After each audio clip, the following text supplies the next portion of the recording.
పూరా లోకల్. మీ party MLC Teenmar Mallanna విపరీతంగా విమర్శలు చేస్తున్న పరిస్థితి, ఏకంగా కులగణన ప్రతినే కాలబెట్టేశాడు. దానిపైన మీ అభిప్రాయం ఏంటి?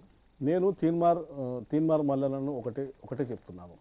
మీరు గతంలో అంత బ్లాక్మెయిల్ రాజకీయాలు చేసుకుంటూ వచ్చారు. కేసీఆర్ మీద కానీ లేకపోతే ఇంకెవరి మీద కానీ నేను ఒకటే చెప్తున్నాను, తీన్మార్ మల్లన్న గారు, మీరు ముఖ్యమంత్రి అవుతారని కలగనకండి. మీరు ఏది కాల్చినా ప్రభుత్వ కార్యక్రమాలు ఏది ఆపము. మేము పిలిచి ఒక జర్నలిస్ట్గా మీకు పిలిచి మీకు ఒక ఎమ్మెల్సీ టికెట్ ఇచ్చి మీకు హోదా గౌరవం ఇస్తే మీరు మా పార్టీ మీదనే అవాకులు చవాకులు పేలుస్తున్నారు. ఇది ప్రజాస్వామ్యంలో మంచి పద్ధతి కాదు. కాంగ్రెస్ పార్టీ నీకు హోదా ఇస్తే కాంగ్రెస్ పార్టీని విమర్శిస్తున్నాం. అది కూడా న్యాయమా అని చెప్తున్నాను నేను మల్లన్న గారికి. మల్లన్న బీసీ నినాదం ఎత్తితే నేనేమో ముఖ్యమంత్రి అవుతానేమోనని కలగంటున్నాడు. అతని జీవితంలో ఎప్పుడు ఏమీ కాలేడు. ఇది మాత్రం మీరు మీ మీడియా ద్వారా వారిని నేను హెచ్చరిస్తున్నాను. మీరు కాంగ్రెస్తో పార్టీతో పెట్టుకున్న వాళ్ళు కాలగర్భంలో కలిసిపోయిన నాయకులు చాలామంది ఉన్నారు. అంటే మీ పార్టీ అధిష్టానం ఏం చర్యలు తీసుకోదా మల్లన్న మీద? ఇప్పటికే చాలా సార్లు వ్యతిరేకంగా వ్యాఖ్యలు చేశారు కదా. మా కాంగ్రెస్ పార్టీలో మా ముఖ్యమంత్రి రేవంత్ రెడ్డి గారు, మా మంత్రులు అందరినీ గమనిస్తున్నారు. సమయం వచ్చినప్పుడు ఎవరిని వదిలిపెట్టే ప్రసక్తే లేదు. అందరిగా కోవట్లు కూడా ఉన్నారు మా పార్టీలో, బీఆర్ఎస్ కోవట్లు కూడా ఉన్నారు. మరి ఇప్పుడు ఈ మల్లన్న చేసే పని ఏంది? మల్లన్న, నువ్వు ఒకసారి ఆత్మవిమర్శ చేసుకో.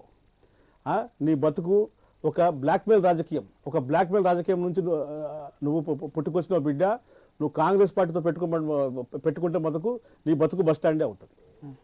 అంటే మల్లన్న అంటే మైండ్లో ఏదైనా పెట్టుకొని ఈ విధంగా మాట్లాడుతున్నాడని అనుకుంటున్నారా? అంటే రాబోయే రోజుల్లో బీసీకి అందరికీ అధ్యక్షత వహించి ముఖ్యమంత్రి అవ్వాలని అనుకుంటున్నాడా రాబోయే ఎన్నికల్లో? నేను ఏమంటున్నానండి, మల్లన్న కాంగ్రెస్ పార్టీ లేకపోతే మల్లన్న ఎవరండి? ఆఫ్టర్ ఆల్ ఒక జర్నలిస్ట్, చిన్న జర్నలిస్ట్, ఒక యూట్యూబ్ ఛానల్ జర్నలిస్ట్ అతను. నువ్వు జర్నలిస్ట్ అయినా కా, లేదంటే ఒక ఎమ్మెల్సీ అయినా కా. అటు జర్నలిస్ట్ అంటావు, జర్సేపు ఏమో ఎమ్మెల్సీ అంటావు. నువ్వు రెండు పడవల మీద కాళ్ళు వేయకు మల్లన్న. నేనేమంటున్నా మల్లన్న, నువ్వు జర్నలిస్ట్ అయినా అయిపో, అంటే ప్రజల తరఫున మాట్లాడు. లేదంటే నువ్వేం చేస్తావు అంటే ఎమ్మెల్సీగా నాయకుడుగా ముందుకు రా, లేదంటే ఒక ప్రతిపక్ష పాత్రగా పోషించు. అంతేగాని మా పార్టీలో వచ్చి మాకు బ్లాక్మెయిల్ రాజకీయాలు నేర్పొద్దు. మీలాంటి నాయకులను మేము చాలామందిని చూస్తాం. కాంగ్రెస్ పార్టీ చాలామందిని చూసింది, చాలామంది ఏం చేయాలో ఎక్కడ పెట్టాలో పెట్టేసింది కాంగ్రెస్ పార్టీ. మా కాంగ్రెస్ పార్టీలో మా ముఖ్యమంత్రి గారు, మా మంత్రులు, ప్రజలు గమనిస్తున్నారు. ఎవరు కోవట్లు, ఎవరు బ్లాక్మెయిల్ రాజకీయాలు చేస్తున్నారు. సమయం వచ్చినప్పుడు అందరి సంగతి చూస్తాం. కోవట్లు ఎవరైనా అంటున్నారు అంటే ఇప్పుడు మల్లన్న కోవట్ అనుకుంటున్నారా మీరు? ఇప్పుడు చూడండి, ఇట్లాంటివి బ్లాక్మెయిల్ రాజకీయాలు చేస్తే దాన్ని కోవట్లే అంటారండి. కోవట్ అంటారు. నేనేమంటున్నాను మల్లన్న నేనేమంటున్నా, నేను నీకు ఒక ప్రశ్న సంధిస్తున్నా. నువ్వు యూట్యూబ్ ఛానల్ విలేకరివా, లేదంటే ఎమ్మెల్సీ రాజకీయ నాయకుడివా, లేకపోతే నువ్వు ఒక ప్రతిపక్ష నాయకుడివా? మరి నువ్వు ఏ పాత్ర పోషిస్తున్నావు ఈ రాష్ట్రంలో? ఏ పాత్ర పోషిస్తున్నావు నువ్వు? నేను ఏ పాత్ర పోషిస్తున్నావు అని ప్రజలు గుర్తించాలి. నీకు పిలిచి మేము టికెట్ ఇస్తే, గతంలో బీఆర్ఎస్ పార్టీ వాళ్ళు నువ్వు బ్లాక్మెయిల్ చేస్తున్నావని నీకు జైలుకి పంపిస్తే, మేము నీకు మద్దతు ఇచ్చి టికెట్ ఇచ్చి నీకు ఎమ్మెల్సీ పదవి మేము కట్టబడితే, ఈరోజు మా మీద నువ్వు అవాకులు పెలుస్తున్నావు మల్లన్న. ఇది మంచి పద్ధతి కాదు. నీ భవిష్యత్తు కూడా మంచి పద్ధతి కాదని చెప్పేసి హెచ్చరిస్తున్నాను. అంటే ఇప్పుడు మల్లన్న మరి ఎమ్మెల్సీ పదవికి రాజీనామా చేస్తే ఏంటి పరిస్థితి? మరి మల్లన్న మాకు ఒక వెంట్రుకతో సమానం. మా ముఖ్యమంత్రికి ఇట్లాంటి వాళ్ళని కాంగ్రెస్ పార్టీ ఎంతో మంది చూసింది. అసలు ఏమనుకుంటున్నాడని మల్లన్న ముఖ్యమంత్రి అవుతాడా?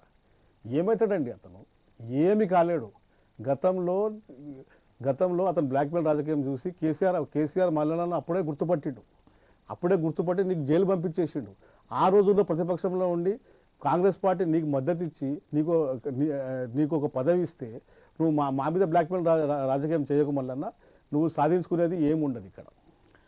అంటే మల్లన్న కోవర్టు కాదు అంటున్నారా, అవును అంటున్నారా? మీరు ఒక ఓపెన్ చెప్పండి. ఇప్పుడు మల్లన్నవి అన్ని బ్లాక్మెయిల్ రాజకీయాలు, కోవర్ట్ రాజకీయాలు అండి. అంటే కోవర్ట్ అంటున్నారు. తప్పకుండా కోవర్ట్ రాజకీయాలు, బ్లాక్మెయిల్ రాజకీయాలు ఇవన్నీ కేటీఆర్ దగ్గర నడుస్తాయేమో, మా దగ్గర నడవదు. మల్లన్న, నీకు ఇష్టం లేకపోతే రాజీనామా చేసి వెళ్ళిపో. నిన్ను ఎట్లా ఎదుర్కోవాలో మా ముఖ్యమంత్రి రేవంత్ రెడ్డి గారికి బాగా తెలుసు. కేసీఆర్ లాంటి దిగ్గజాన్ని ఎదుర్కొన్నాడు నువ్వెంత ఉమ్, నువ్వెంత